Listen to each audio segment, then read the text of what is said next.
The Empty House by Algernon Blackwood. Certain houses, like certain persons, manage somehow to proclaim at once their character for evil. In the case of the latter, no particular feature need betray them. They may boast an open countenance and an ingenuous smile, and yet a little of their company leaves the unalterable conviction that there is something radically amiss with their being, that they are evil, willy-nilly. They seem to communicate an atmosphere of secret and wicked thoughts, which makes those in their immediate neighborhood shrink from them as from a thing diseased. And, perhaps, with houses the same principle is operative, and it is the aroma of evil deeds committed under a particular roof, long after the actual doers have passed away, that makes the gooseflesh come and the hair rise. Something of the original passion of the evildoer, and of the horror felt by his victim, enters the heart of the innocent watcher, and he becomes suddenly conscious of tingling nerves, creeping skin, and a chilling of the blood. He is terror-stricken without apparent cause. There was manifestly nothing in the external appearance of this particular house to bear out the tales of the horror that was said to reign within. It was neither lonely nor unkempt. It stood, crowded into a corner of the square, and looked exactly like the houses on either side of it. It had the same number of windows as its neighbors, the same balcony overlooking the gardens, the same white steps leading up to the heavy black front door, and in the rear there was the same narrow strip of green, with neat box borders, running up to the wall that divided it from the backs of the adjoining houses. Apparently, too, the number of chimney pots on the roof was the same, the breadth and angle of the eaves, and even the height of the dirty area railings. And yet, this house in the square, that seemed precisely similar to its 50 ugly neighbors, was, as a matter of fact, entirely different, horribly different. Wherein lay this marked, invisible difference is impossible to say. It cannot be ascribed wholly to the imagination, because persons who had spent some time in the house, knowing nothing of the facts, had declared positively that certain rooms were so disagreeable they would rather die than enter them again, and that the atmosphere of the whole house produced in them symptoms of a genuine terror, while the series of innocent tenants who had tried to live in it and been forced to decamp at the shortest possible notice was indeed little less than a scandal in the town. When Shorthouse arrived to pay a weekend visit to his Aunt Julia in her little house on the seafront, at the other end of the town, he found her charged to the brim with mystery and excitement. He had only received her telegram that morning, and he had come anticipating boredom. But the moment he touched her hand and kissed her apple-skin, wrinkled cheek, he caught the first wave of her electrical condition. The impression deepened when he learned that there were to be no other visitors, and that he had been telegraphed for with a very special object. Something was in the wind, and something would doubtless bear fruit, for this elderly spinster aunt, with a mania for psychical research, had brains as well as willpower, and by hook or by crook she usually managed to accomplish her ends. The revelation was made soon after tea, when she sidled close up to him as they paced slowly along the seafront in the dusk. "I've got the keys," she announced in a delighted, yet half-awesome voice. "Got them till Monday." "The keys of the bathing machine or—" he asked innocently, looking from the sea to the town. Nothing brought her so quickly to the point as feigning stupidity. "Neither," she whispered. "I've got the keys of the haunted house in the square, and I'm going there tonight." Shorthouse was conscious of the slightest possible tremor down his back. He dropped his teasing tone. Something in her voice and manner thrilled him. She was in earnest. "But you can't go alone," he began. "That's why I wired for you," she said with decision. He turned to look at her. The ugly, lined, enigmatical face was alive with excitement. There was the glow of genuine enthusiasm round it like a halo. The eyes shone. He caught another wave of her excitement, and a second tremor, more marked than the first, accompanied it. "Thanks, Aunt Julia," he said politely. "Thanks awfully." "I should not dare to go quite alone," she went on, raising her voice. "But with you I should enjoy it immensely. You're afraid of nothing, I know." "Thanks so much," he said again. Is anything likely to happen?" "A great deal has happened," she whispered, "though it's been most cleverly hushed up. 3 tenants have come and gone in the last few months, and the house is said to be empty for good now. In spite of himself, Shorthouse became interested. His aunt was so very much in earnest. "The house is very old indeed," she went on, "and the story, an unpleasant one, dates a long way back. It has to do with a murder committed by a jealous stableman who had some affair with a servant in the house. One night he managed to secrete himself in the cellar, and when everyone was asleep, he crept upstairs to the servants' quarters, chased the girl down to the next landing, and before anyone could come to the rescue, threw her bodily over the banisters into the hall below. And the stableman, Nan, was caught, I believe, and hanged for murder. But it all happened a century ago, and I've not been able to get more details of the story." Shorthouse now felt his interest thoroughly aroused, but, though he was not particularly nervous for himself, he hesitated a little on his aunt's account. "On one condition," he said at length. "Nothing will prevent my going," she said firmly, "but I may as well hear your condition. That you guarantee your power of self-control if anything really horrible happens. I mean, that you are sure you won't get too frightened." "Jim," she said scornfully, "I'm not young, I know, nor are my nerves, but with you I should be afraid of nothing in the world." This, of course, settled it, for Shorthouse had no pretensions to being other than a very ordinary young man, and an appeal to his vanity was irresistible. He agreed to go. Instinctively, by a sort of subconscious preparation, he kept himself and his forces well in hand the whole evening, compelling an accumulative reserve of control by that nameless inward process of gradually putting all the emotions away and turning the key upon them, a process difficult to describe, but wonderfully effective, as all men who have lived through severe trials of the inner man well understand. Later, it stood him in good stead. But it was not until 10:30, when they stood in the hall, well in the glare of friendly lamps and still surrounded by comforting human influences, that he had to make the first call upon this store of collected strength. For, once the door was closed, and he saw the deserted silent street, stretching away white in the moonlight before them, it came to him clearly that the real test that night would be in dealing with 2 fears instead of 1. He would have to carry his aunt's fear as well as his own, and, as he glanced down at her sphinx-like countenance and realized that it might assume no pleasant aspect in a rush of real terror, he felt satisfied with only one thing in the whole adventure, that he had confidence in his own will and power to stand against any shock that might come. Slowly, they walked along the empty streets of the town. A bright autumn moon silvered the roofs, casting deep shadows.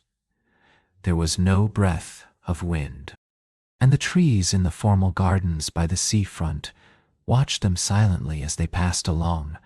To his aunt's occasional remarks, Shorthouse made no reply, realizing that she was simply surrounding herself with mental buffers, saying ordinary things to prevent herself thinking of extraordinary things. Few windows showed lights, and from scarcely a single chimney came smoke or sparks. Shorthouse had already begun to notice everything, even the smallest details. Presently, They stopped at the street corner and looked up at the name on the side of the house full in the moonlight, and with one accord, but without remark, turned into the square and crossed over to the side of it that lay in shadow. "The number of the house is 13, whispered a voice at his side, and neither of them made the obvious reference, but passed across the broad sheet of moonlight and began to march up the pavement in silence. It was about halfway up the square that Shorthouse felt an arm slipped quietly but significantly into his own, and knew then that their adventure had begun in earnest, and that his companion was already yielding imperceptibly to the influences against them. She needed support. A few minutes later, they stopped before a tall, narrow house that rose before them into the night. Ugly in shape and painted a dingy, white, shutterless windows, without blinds, stared down upon them, shining here and there in the moonlight.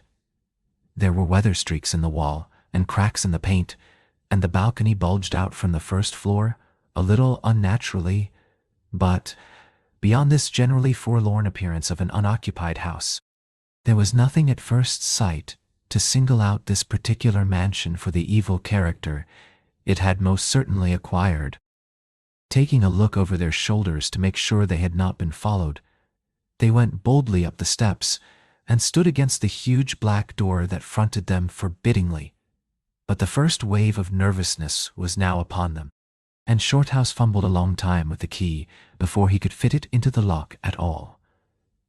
For a moment, if truth were told, they both hoped it would not open, for they were a prey to various unpleasant emotions as they stood there on the threshold of their ghostly adventure. Shorthouse, shuffling with the key and hampered by the steady weight on his arm, certainly felt the solemnity of the moment. It was as if the whole world, for all experience seemed at that instant concentrated in his own consciousness, were listening to the grating noise of that key. A stray puff of wind wandering down the empty street woke a momentary rustling in the trees behind them, but otherwise this rattling of the key was the only sound audible, and at last it turned in the lock and the heavy doors swung open and revealed a yawning gulf of darkness beyond. With a last glance at the moonlit square, they passed quickly in, and the door slammed behind them with a roar that echoed prodigiously through empty halls and passages.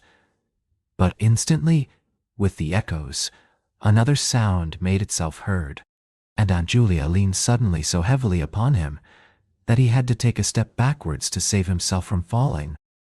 A man had coughed close beside them, so close that it seemed they must have been actually by his side in the darkness. With the possibility of practical jokes in his mind, Shorthouse at once swung his heavy stick in the direction of the sound, but it met nothing more solid than air. He heard his aunt give a little gasp beside him. "There's someone here," she whispered. "I heard him." "Be quiet," he said sternly. It was nothing but the noise of the front door. "Oh, get a light.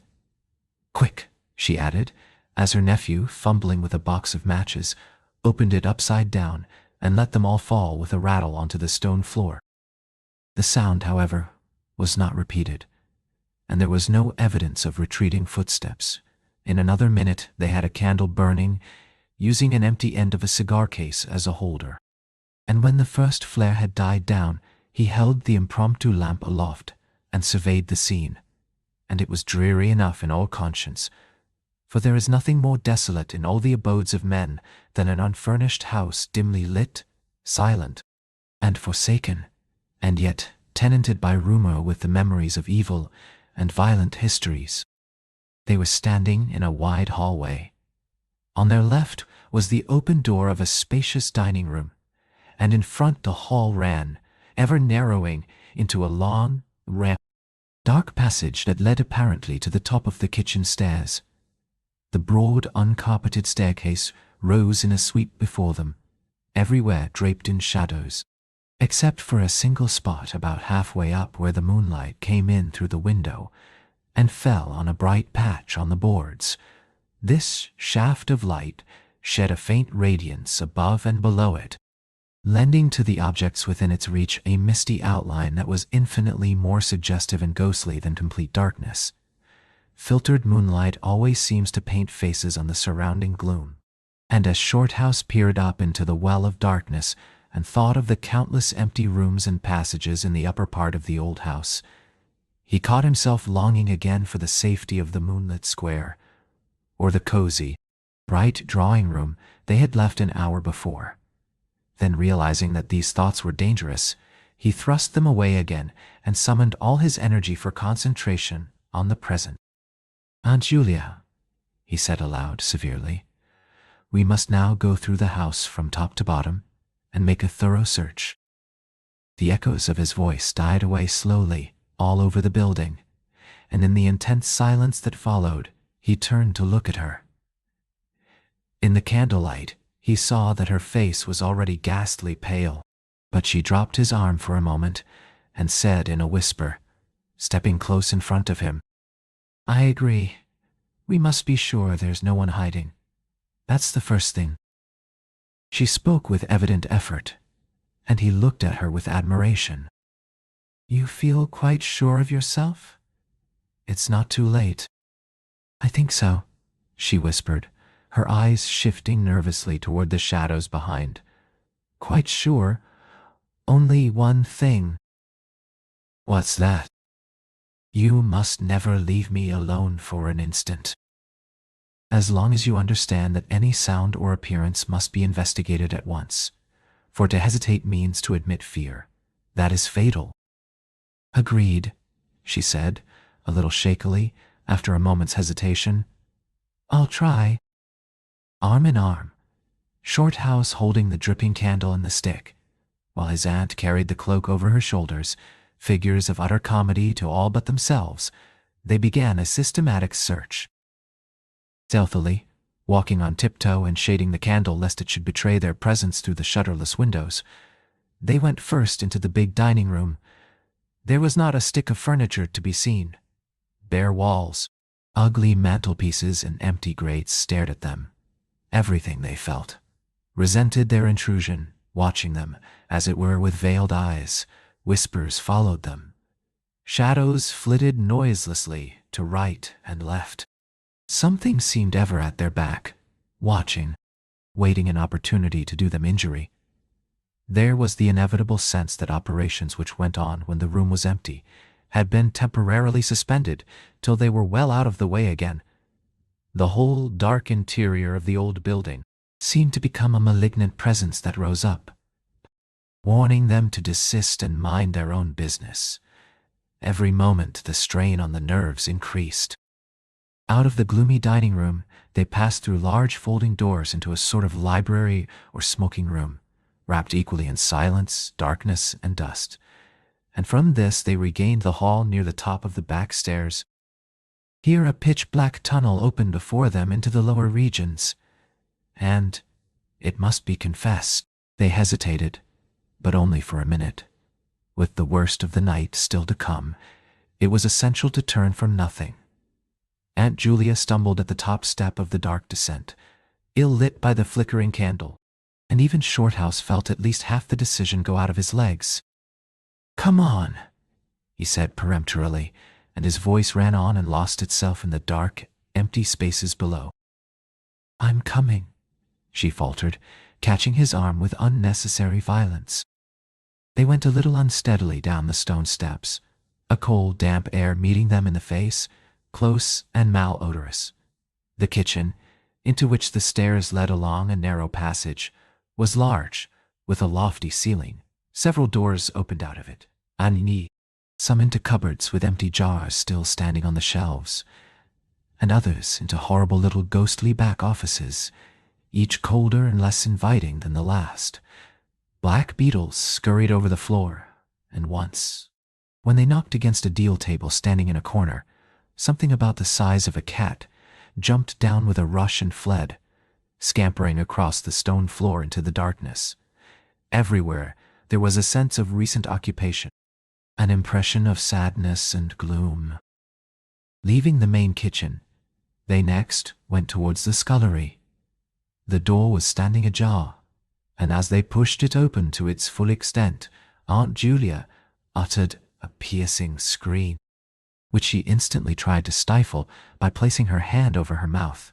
For a second Shorthouse stood stock still, catching his breath. He felt as if his spine had suddenly become hollow and someone had filled it with particles of ice. Facing them, directly in their way between the doorposts, stood the figure of a woman. She had disheveled hair and wildly staring eyes, and her face was terrified and white as death. She stood there motionless for the space of a single second. Then the candle flickered, and she was gone utterly, and the door framed nothing but empty darkness. "Only the beastly jumping candlelight," he said quickly, in a voice that sounded like someone else's and was only half under control. "Come on, Aunt. There's nothing there." He dragged her forward. With a clattering of feet and a great appearance of boldness they went on. But over his body, the skin moved, as if crawling ants covered it, and he knew by the weight on his arm that he was supplying the force of locomotion for two. The scullery was cold, bare, and empty, more like a large prison cell than anything else. They went round it, tried the door into the yard and the windows, but found them all fastened securely. His aunt moved beside him like a person in a dream. Her eyes were tightly shut, and she seemed merely to follow the pressure of his arm. Her courage filled him with amazement. At the same time he noticed that a certain odd change had come over her face, a change which somehow evaded his power of analysis. "There's nothing here, Auntie," he repeated aloud quickly. "Let's go upstairs and see the rest of the house. Then we'll choose a room to wait up in." She followed him obediently, keeping close to his side, and they locked the kitchen door behind them. It was a relief to get up again. In the hall there was more light than before, for the moon had traveled a little further down the stairs. Cautiously they began to go up into the dark vault of the upper house, the boards creaking under their weight. On the first floor they found the large double drawing rooms, a search of which revealed nothing. Here also was no sign of furniture or recent occupancy. Nothing but dust and neglect and shadows. They opened the big folding doors between front and back drawing rooms, and then came out again to the landing and went on upstairs. They had not gone up more than a dozen steps when they both simultaneously stopped to listen, looking into each other's eyes with a new apprehension across the flickering candle flame. From the room they had left hardly 10 seconds before came the sound of doors quietly closing. It was beyond all question. They heard the booming noise that accompanies the shutting of heavy doors, followed by the sharp catching of the latch. "We must go back and see," said Shorthouse briefly in a low tone, and turning to go downstairs again. Somehow she managed to drag after him, her feet catching in her dress, her face livid. When they entered the front drawing room, it was plain that the folding doors had been closed. Half a minute before, without hesitation, Shorthouse opened them. He almost expected to see someone facing him in the back room, but only darkness and cold air met him. They went through both rooms, finding nothing unusual. They tried in every way to make the doors close of themselves, but there was not wind enough even to set the candle flame flickering. The doors would not move without strong pressure. All was silent as the grave. Undeniably the rooms were utterly empty, and the house utterly still. "It's beginning," whispered a voice at his elbow, which he hardly recognized as his aunt's. He nodded acquiescence, taking out his watch to note the time. It was 15 minutes before midnight. He made the entry of exactly what had occurred in his notebook, setting the candle in its case upon the floor in order to do so. It took a moment or two to balance it safely against the wall. Aunt Julia always declared that at this moment she was not actually watching him, but had turned her head towards the inner room, where she fancied she heard something moving, but, at any rate, both positively agreed that there came a sound of rushing feet, heavy and very swift, and the next instant the candle was out. But to Shorthouse himself had come more than this, and he has always thanked his fortunate stars that it came to him alone, and not to his aunt too. For, as he rose from the stooping position of balancing the candle, and before it was actually extinguished, a face thrust itself forward so close to his own that he could almost have touched it with his lips. It was a face working with passion. A man's face, dark, with thick features, and angry, savage eyes. It belonged to a common man, and it was evil in its ordinary normal expression, no doubt. But as he saw it, alive with intense, aggressive emotion, it was a malignant and terrible human countenance. There was no movement of the air, nothing but the sound of rushing feet. Stockinged or muffled feet, the apparition of the face, and the almost simultaneous extinguishing of the candle. In spite of himself, Shorthouse uttered a little cry, nearly losing his balance as his aunt clung to him with her whole weight in one moment of real uncontrollable terror. She made no sound, but simply seized him bodily. Fortunately, however, she had seen nothing, but had only heard the rushing feet, for her control returned almost at once, and he was able to disentangle himself and strike a match. The shadows ran away on all sides before the glare, and his aunt stooped down and groped for the cigar case with the precious candle. Then they discovered that the candle had not been blown out at all. It had been crushed out. The wick was pressed down into the wax, which was flattened as if by some smooth, heavy instrument. How his companion so quickly overcame her terror, Shorthouse never properly understood, but his admiration for her self-control increased tenfold, and at the same time served to feed his own dying flame, for which he was undeniably grateful. Equally inexplicable to him was the evidence of physical force they had just witnessed. He had once suppressed the memory of stories he had heard of physical mediums and their dangerous phenomena, for if these were true, and either his aunt or himself was unwittingly a physical medium, it meant that they were simply aiding to focus the forces of a haunted house already charged to the brim. It was like walking with unprotected lamps among uncovered stores of gunpowder. So, with as little reflection as possible, he simply relit the candle and went up to the next floor. The arm in his trembled, it is true, and his own tread was often uncertain, but they went on with thoroughness, and after a search revealing nothing, they climbed the last flight of stairs to the top floor of all. Here they found a perfect nest of small servants' rooms, with broken pieces of furniture, dirty cane-bottomed chairs, chests of drawers, cracked mirrors, and decrepit bedsteads. The rooms had low-sloping ceilings, already hung here and there, with cobwebs, small windows, and badly plastered walls, a depressing and dismal region which they were glad to leave behind. It was on the stroke of midnight when they entered a small room on the third floor, close to the top of the stairs, and arranged to make themselves comfortable for the remainder of their adventure. It was absolutely bare, and was said to be the room, then used as a clothes closet, into which the infuriated groom had chased his victim, and finally caught her.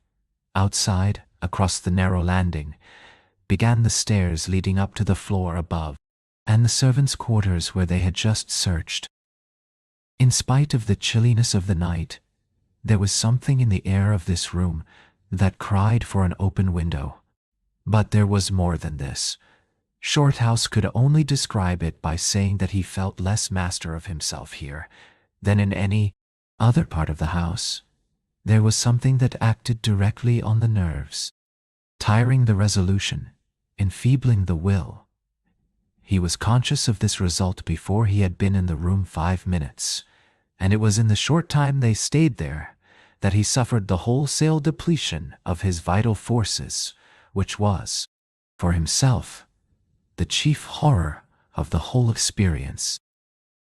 They put the candle on the floor of the cupboard, leaving the door a few inches ajar, so that there was no glare to confuse the eyes, and no shadow to shift about on walls and ceiling. Then they spread the cloak on the floor and sat down to wait. With their backs against the wall, Shorthouse was within 2 feet of the door onto the landing. His position commanded a good view of the main staircase leading down into the darkness, and also of the beginning of the servants' stairs going to the floor above. The heavy stick lay beside him within easy reach. The moon was now high above the house. Through the open window they could see the comforting stars like friendly eyes watching in the sky. One by one the clocks of the town struck midnight, and when the sounds died away, the deep silence of a windless night fell again over everything. Only the boom of the sea, far away and lugubrious, filled the air with hollow murmurs. Inside the house, the silence became awful. Awful, he thought, because any minute now it might be broken by sounds portending terror. The strain of waiting told more and more severely on the nerves. They talked in whispers when they talked at all, for their voices aloud sounded queer and unnatural. A chilliness, not altogether due to the night air, invaded the room and made them cold. The influences against them, whatever these might be, were slowly robbing them of self-confidence and the power of decisive action. Their forces were on the wane, and the possibility of real fear took on a new and terrible meaning.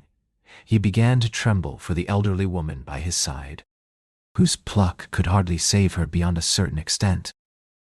He heard the blood singing in his veins.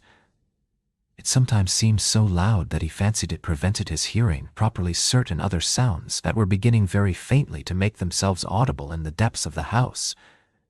Every time he fastened his attention on these sounds, they instantly ceased. They certainly came no nearer. Yet he could not rid himself of the idea that movement was going on somewhere in the lower regions of the house. The drawing-room floor, where the doors had been so strangely closed, seemed too near. The sounds were further off than that.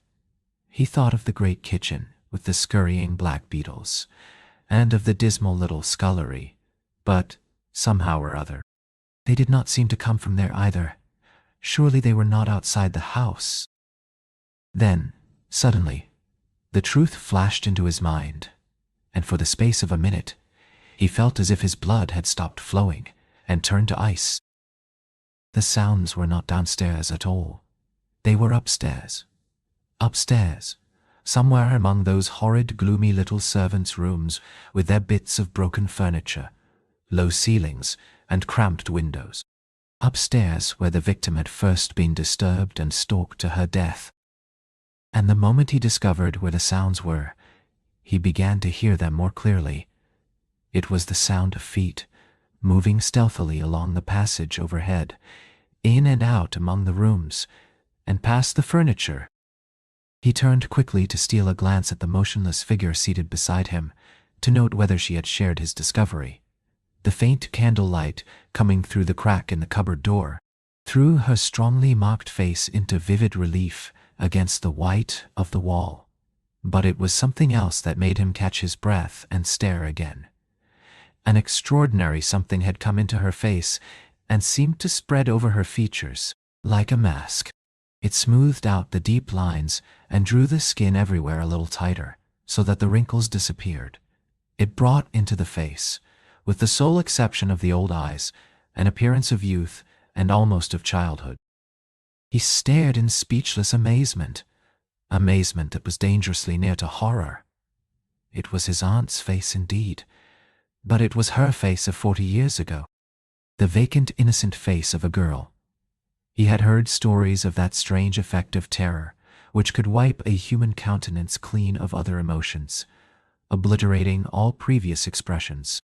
But he had never realized that it could be literally true, or could mean anything so simply horrible as what he now saw, for the dreadful signature of overmastering fear was written plainly in that utter vacancy of the girlish face beside him. And when, feeling his intense gaze, she turned to look at him, he instinctively closed his eyes tightly to shut out the sight. Yet, when he turned a minute later, his feelings well in hand, he saw to his intense relief another expression. His aunt was smiling, and though the face was deathly white, the awful veil had lifted, and the normal look was returning. "Anything wrong?" was all he could think of to say at the moment, and the answer was eloquent, coming from such a woman. "I feel cold and a little frightened," she whispered. He offered to close the window, but she seized hold of him and begged him not to leave her side even for an instant. "It's upstairs, I know," she whispered with an odd half-laugh. "But I can't possibly go up." But Shorthouse thought otherwise, knowing that in action lay their best hope of self-control. He took the brandy flask and poured out a glass of neat spirit, stiff enough to help anybody over anything. She swallowed it with a little shiver. His only idea now was to get out of the house before her collapse became inevitable, but this could not safely be done by turning tail and running from the enemy. Inaction was no longer possible.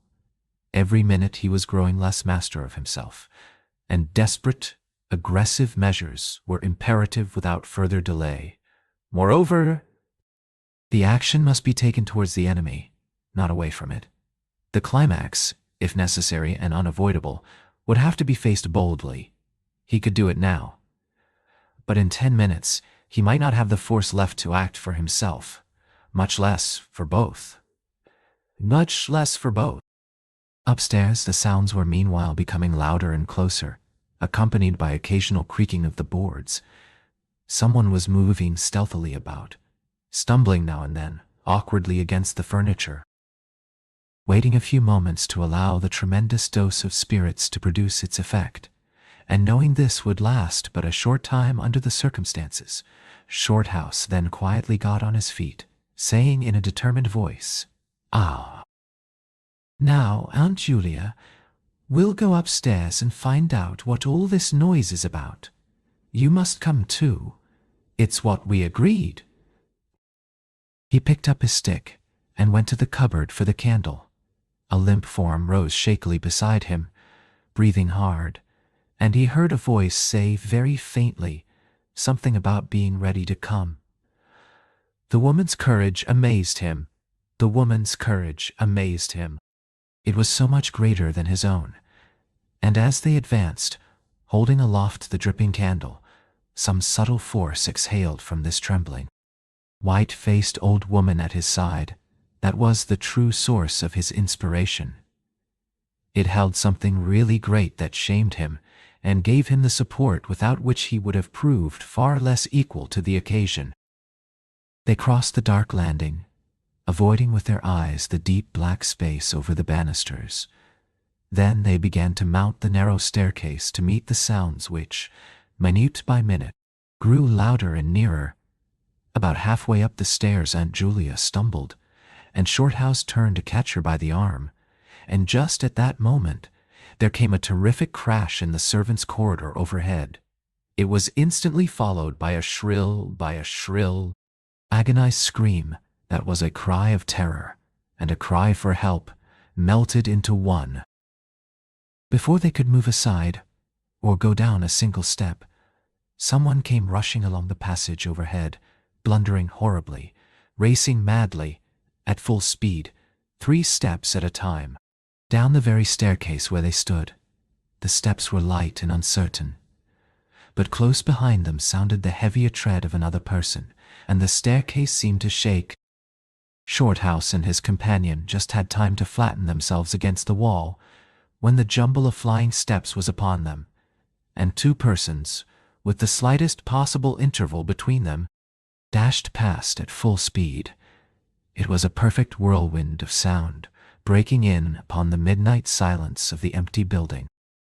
The 2 runners, pursuer and pursued, had passed clean through them where they stood, and already with a thud, the boards below had received first one, then the other, yet they had seen absolutely nothing, not a hand, or arm, or face, or even a shred of flying clothing. There came a second's pause.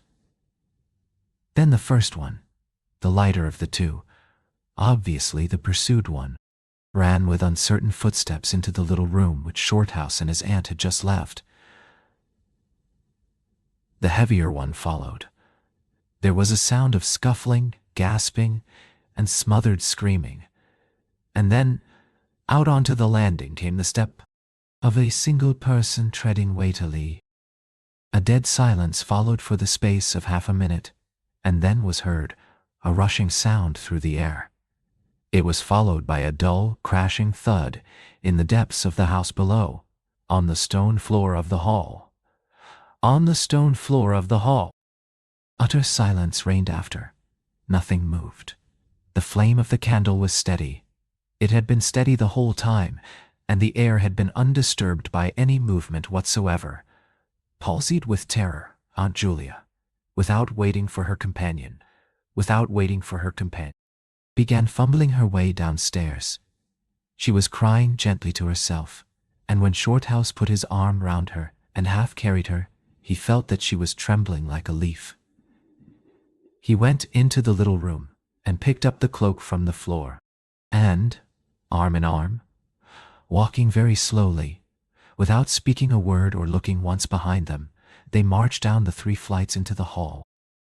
In the hall they saw nothing, but the whole way down the stairs they were conscious that someone followed them, step by step. When they went faster it was left behind, and when they went more slowly it caught them up. But never once did they look behind to see, and at each turning of the staircase they lowered their eyes for fear of the following horror they might see upon the stairs above. With trembling hands Shorthouse opened the front door, and they walked out into the moonlight and drew a deep breath of the cool night air blowing in from the sea.